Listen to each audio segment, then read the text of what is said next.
বিশ্ব বাণিজ্যের সাথে এ অঞ্চলের সংযোগস্থল হিসেবে শতাব্দীর পর শতাব্দী ধরে গেটওয়ে অব দ্য ইস্ট নামে পরিচিত বন্দরনগরী চট্টগ্রাম।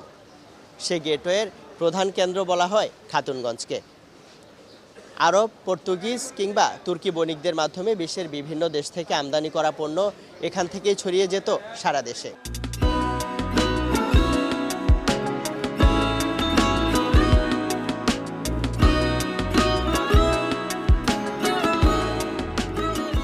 ইতিহাস বলছে আগে থেকেই ব্যবসা কর্মকাণ্ড চললেও 1850 সালের দিকে ইংরেজ কর্মচারী হামিদুল্লাহ খান এই খাতুনগঞ্জ বাজার প্রতিষ্ঠা করেন।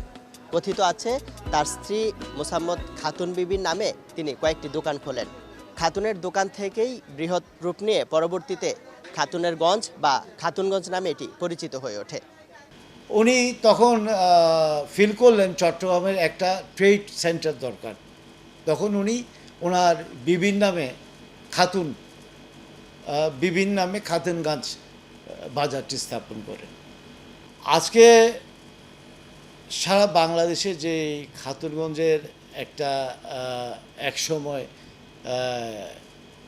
ট্রেডটা কন্ট্রোল করতোই খাতুনগঞ্জ থেকে, কিন্তু আজকে সেই খাতুনগঞ্জে আর কিন্তু এই ট্রেড হচ্ছে না। পারিবারিকভাবে আমরা কোনোদিন আসলে ওই খাতুনগঞ্জে ব্যবসা করতে যাইনি। ট্রেডিশনালি ওই সদাগর ছিলাম না আর কি। আমাদের এরা ছিল আমার দাদা ছিল দি জমিদার অফ চিটাগং। আমাদের এই জমিদারি প্রথা চলে যাওয়ার পর বাজারটি চলে যায়, তখন অটোমেটিক্যালি রায়টি যারা ছিল ওদের নামে রেকর্ডেড হয়ে যায়। কিছু জায়গা এখনও আমাদের আছে,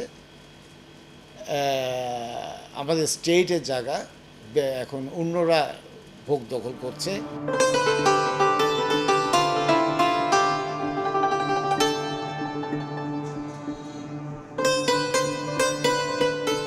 চাল, ডাল, তেল, চিনি, ছোলা, আদা, রসুন, পেঁয়াজ, মশলা জাতীয় পণ্য, ফল, এমনকি শুটকি কি নেই এখানে। বিশ্বের বিভিন্ন দেশ থেকে আমদানি করা পণ্য যেমন এখান থেকে সারা দেশে ছড়িয়ে যায়, তেমনি দেশে উৎপাদিত পণ্যের বিক্রি কিনেও সমান তালে চলে এই ব্যবসা কেন্দ্রে।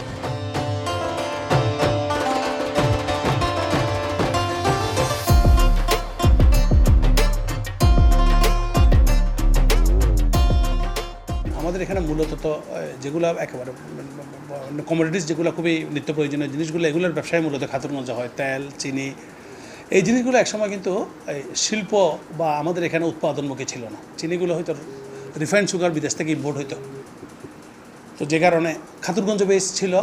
বড় বড় ইম্পোর্টাররা সব খাতুনগঞ্জ বেস ছিল, তার মানে সারা বাংলাদেশের পণ্যটা খাতুনগঞ্জ থেকেই যেতে হইতো। এখন আপনার মিল হয়ে যাওয়াতে সুগার আনতেছে, ব্যবসার বিকেন্দ্রীকরণ হয়ে গেছে। ঢাকাতে মিল হয়ে গেছে, চিটাগাংয়ের বাইরে অনেক জায়গায় মিল হয়ে গেছে। আগে ছিল শুধুমাত্র সুগার কর্পোরেশনের মিলগুলো। আমি জাস্ট একটা বলতেছি আর কি, চিনির ব্যাপারটা। প্রথমে সুগার কর্পোরেশন থেকে এই চিনিগুলো ডিলারের মাধ্যমে এখানে সরবরাহ করা হতো। ডিলাররা তুলে এনে, এবং ডিলারদের মধ্যে সিংহভাগ ডিলার এই অঞ্চলেই ছিল, খাতুনগঞ্জ চাক্তাই অঞ্চলে। তো ওনারা তুলে সারা বাংলাদেশে চিনিগুলো ডিস্ট্রিবিউট হতো। তাহলে ব্যবসা বাণিজ্যের একটা প্রাণচাঞ্চল্য স্বাভাবিকভাবেই এক জায়গার থেকে যখন হচ্ছে, তাহলে একটা প্রাণচাঞ্চল্য ছিল। এখন ডিসেন্ট্রালাইজড হয়ে যাওয়াতে ওই প্রাণচাঞ্চল্যটা অনেক জায়গায় ডাইভার্ট হয়ে গেছে। 90, 92, 93 পর্যন্ত আমাদের ডাইলের আইটেম বাইরে থেকে তেমন ডাল আসতো না। অস্ট্রেলিয়া, কানাডা, কিছু ডাল আসতো নেপালে চিকন ডালটা, এগুলো। আর হলো চাঁদপুরের মসুর ডাল, রমজান মাসে চাঁদপুর থেকে চলে আসতো, এগুলো দিয়ে কভার হয়ে যেত। এরশাদ পতন এরশাদের আমলে কিছু কিছু ডান ফিস আসছিল। এই ডান ফিস এটা মার্কেট ধরার পর ডান ফিস যখন আসা শেষ হলো, এই সাদা মোটর অস্ট্রেলিয়া, কানাডা এই শুরু হইল রে চাটারে।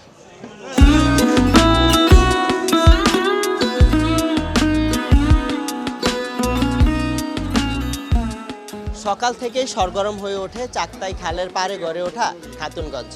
ব্যবসায়ী থেকে কর্মচারী, পরিবহন শ্রমিক কিংবা কুলি মজুর, পণ্যের পসরায় যেখানে কেউ জীবিকা সাজান আর কেউ গড়েন বৃত্তের পাহাড়। মুদ্রা কথা, ব্যবসা বাণিজ্যের আজব এক কারবার এই খাতুনগঞ্জ। আমাদের এখানে তো হলুদ হইতে, ময় মশলা হইতে, আপনার পেঁয়াজ হইতে, আদা হইতে, লেসুন হইতে, জিরা হইতে, মানে যা আছে জবি তো, মানে ডাল ডুল হইতে যা আছে, মানে সম্পূর্ণ সব কিছুই হয়তো আমাদের এখানে হয়, বুঝছেন। তাই আর কি, মানে সব কিছু কাজে আমাদের করা হয়। আমাদের হয়তো গাড়ি লোড আনলোড দেওয়া আর কি, তাই আর কি আমাদের কাজে এটা। আমরা কাজ করি মাঝের কাম, এই মশলার জাতের এই ট্রান্সপোর্টের কাম, মশলার কাম, এই গাড়ি লোড আনলোড চলে, আসলে গাড়ি আনলোড করে লোড দেই। আমরা মাল ডেলিভারি দিলে পারিছিলাম পয়সা পাই। এই ধরুন না, মশলা জাতীয় মাল জিরা ডেলিভারি দিলে বস্তা 10 টাকা দেয়, এলাচি ডেলিভারি দিলে 16 টাকা পয়সা দেয়। এরকম মাল যা দেবে বেশি দেবো তা পয়সা পাবো, গাড়ি নামাইলে আনলোডের টাকা পাই।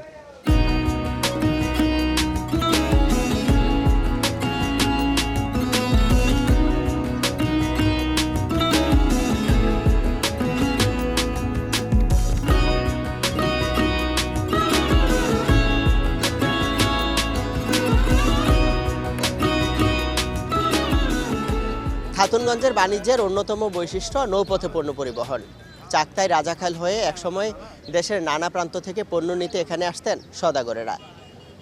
পণ্য নিয়ে কর্ণফুলী নদী হয়ে যেতেন গন্তব্যে। বলা হয়ে থাকে খাতুনগঞ্জ থেকেই চট্টগ্রামের সওদাগর প্রথার উৎপত্তি। আগে তো প্রথমে নৌপথে ব্যবসা বাণিজ্য হতো, যেহেতু সব নদী পথে আসতো, সব ওদিকে এই ঘাট দিয়ে। তো আমরাও ঘাট দিয়ে মাল পাঠাতাম সব জায়গায়, সারা বাংলাদেশে। এখন আস্তে আস্তে রোড হয়েছে, সব জায়গায় যোগাযোগ ব্যবস্থা উন্নত হয়েছে, এখন গাড়ি পথে মাল যায় সারা বাংলাদেশে। আমাদের যে বুটগুলো আছে এই বুটগুলো দিয়ে আমরা সিটান থেকে কুতুবদিয়া, সন্দ্বীপ, হাতিয়া, যে সমস্ত দ্বীপগুলো আছে এই দ্বীপগুলোতে এই বুড়ে আমরা মালামাল নিয়ে যাই। এখন তো ভিতরে যাওয়া যায় না, আগে ভিতরে যাইতাম, এখন ভিতরে যাওয়া যায় না, এখন ভিতরে বন্ধ। এখান থেকে নিই, ব্রিজের গোড়া থেকে নিই আর কি। অনেক দিন ধরে এখান থেকে নিই, 2 বছর ধরে। আমাদের আর কুতুবদিয়া তো এই বোট ছাড়া কোনো যাতায়াত নেই, আমাদের নদীর পথে যেতে হবে। কেন আমাদের কুতুবদিয়া দ্বীপ এলাকা, আমাদের কোনো কি নেই, কোনো ব্রিজ নেই, যাবে সুযোগ নেই।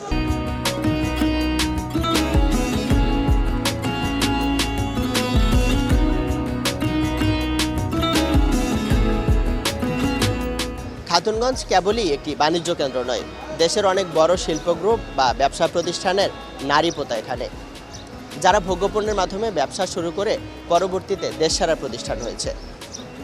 অন্তত অর্ধ শতাধিক শীর্ষ শিল্প বা ব্যবসা গ্রুপের গোড়াপত্তন এখান থেকেই।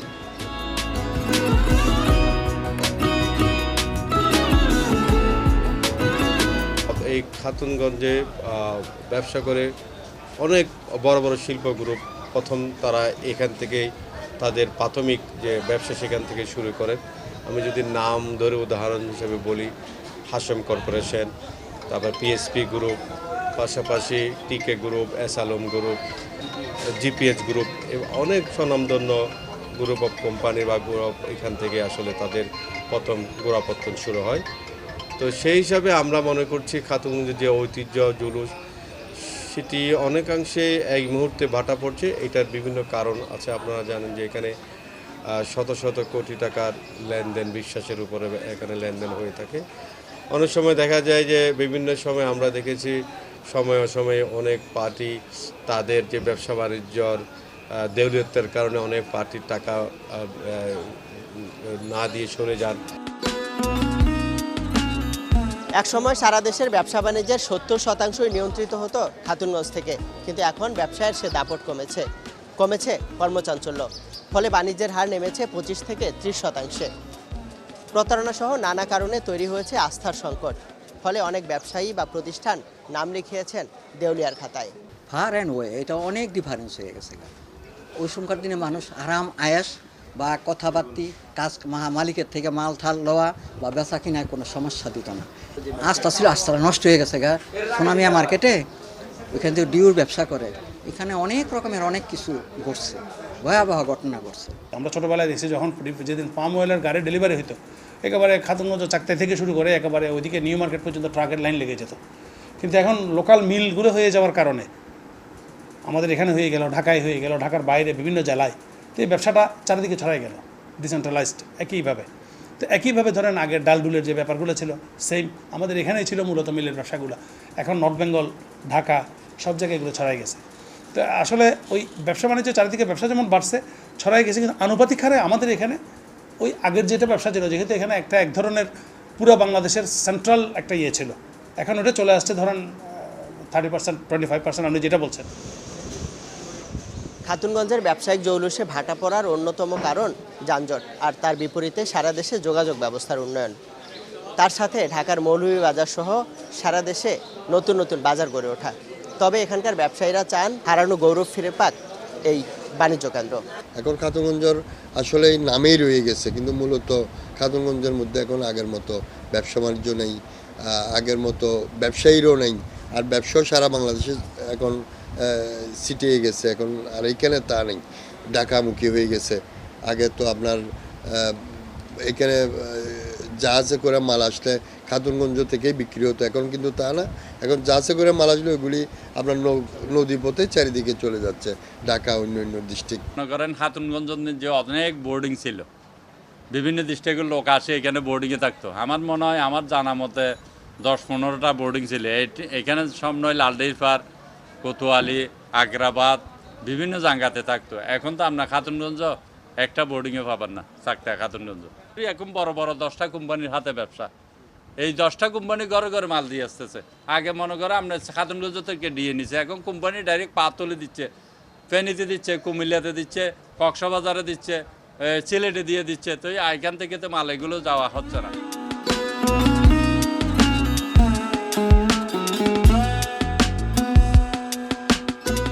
শুধু কি খাতুনগঞ্জ, একে ঘিরে ক্রমে বিস্তৃত হয়েছে বাণিজ্য পাড়া। আশপাশে গড়ে উঠেছে কোরবানীগঞ্জ, চাকতাই ও এই আসাদগঞ্জের মতো ব্যবসা কেন্দ্র। সব মিলিয়ে প্রায় 6,000 দোকান, গুদাম আর আড়তে যে বিপুল অর্থনৈতিক কর্মকাণ্ড হয়, তা প্রতিদিনকার লেনদেন ছাড়িয়ে যায় প্রায় কয়েকশো কোটি টাকা।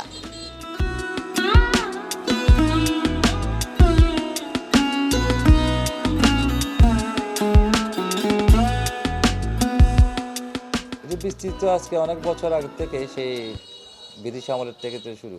তবে আমার বাবা বেসিক্যালি পাকিস্তান আমল থেকে ব্যবসা যে বলতে পারবো আমার বাবাদের হিসেবে। ওরা তো 65 সাল থেকে এখানে ব্যবসা শুরু করছে। তখন এখানে ছিল যে আপনার গুটি কয়েক দোকান ছিল, কাঠের খুঁটি, তারপর আপনার তামাক পাতা, তারপর আপনার গাছের দোকান, এগুলো বেশি ছিল এইসব ব্যবসা।